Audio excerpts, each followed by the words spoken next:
Hunters have long been stewards of wildlife. They have met conservation challenges in the past and turned them into opportunities to protect the natural world and wildlife. While doing this, they have built traditions that connect people to wild places and things. Even now, hunters work to find the opportunities and solutions for conservation in new challenges. Hi, Sanford Smith here with Penn State Extension. A few years ago, I did a video on non-lead ammo for deer hunting. This video is going to be similar, but with some new information. And I'm joined by Adam Miller. He's with the North American Lead-Free Partnership. And that partnership is something new that you're going to learn about today, as well as some new information about this topic. So Adam, thanks for joining me today. Thank you for having me, Sandy. It's good to be here with Adam, and we're going to talk a little bit about the problem first, and the problem of lead getting into wildlife as a result of hunting. Yes, exactly. So the major issue that we see, and it's something that I didn't know myself as a hunter, is the idea that my choice of hunting ammunition can have an impact on scavenging wildlife. When a lead bullet goes into an animal, that bullet's moving really fast.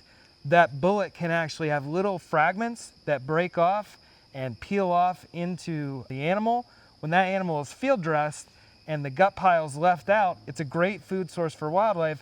Unfortunately, if there's lead bullet fragments in it, that's actually a potential source of lead poisoning for scavenging birds and all kinds of different wildlife out there. There's been great research that's come out on the impacts of hunting ammunition. So researchers found that lead levels started peaking in scavenging wildlife, and it coincided directly with the hunting season. They also looked at the isotope signature of that lead that was present in the blood of those scavengers, and it most closely matched that of hunting ammunition. And last but not least, when opportunities were offered to hunters to use lead-free hunting ammunition, they actually saw a decrease in the number of wildlife that were impacted by lead poisoning in those areas. Wow, that's interesting. Now, some years ago, there was a ban on using lead ammunition for waterfowl hunting. That's not what we're talking about here today. We're talking about the use of lead ammunition in rifles and how that can expand and cause many fragments of lead to go all throughout the meat.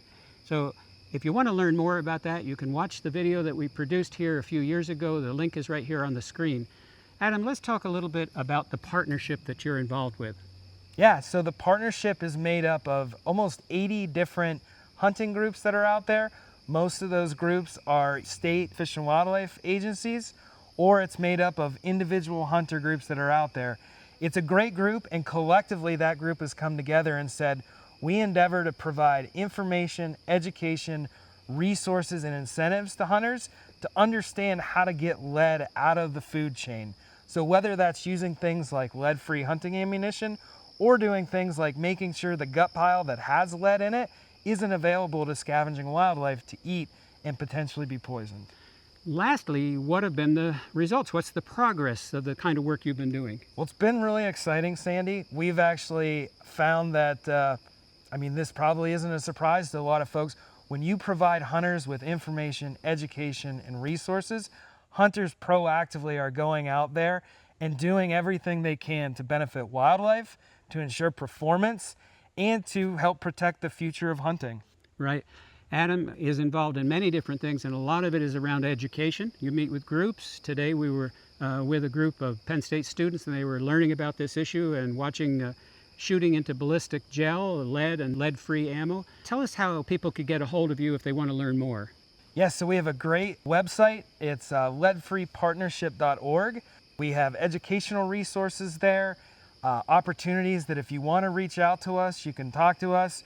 We're happy to chat about what caliber it is you're shooting or what might be some tips and tricks. You can also go online and access resources to learn all about how to make a switch or how to adopt different best management practices. And last but not least, we have opportunities there that you can learn about incentive programs in your area.